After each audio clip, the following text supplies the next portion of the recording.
Spending time in the woods, seeing the big trees and thinking about how long they've already been on the landscape and all the things they've experienced in the time that they've been here. I just find it really a calming place and an inspirational place.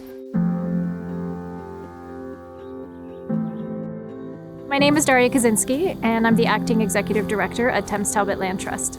Right now we're at the Beebensee Tract. We have 139 acres here that is protected long-term. Land trusts have a really important role to play in combating climate change. One of the most important jobs is that we protect the lands that already do a lot of the work for climate change by sequestering carbon into the plants and soils that are found on the properties. The other aspect that's really sometimes possible is to do restoration projects like the one at the Beebensee Tract, where we can create more habitat that can then take carbon out of the atmosphere.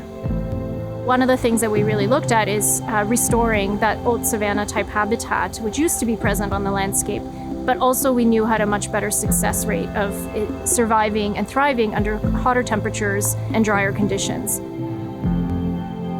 So over time, we hope that this site transitions nicely to a savanna, provides habitat for a lot of these rare species that depend on that type of habitat, and that it's thriving in the future under different climate conditions.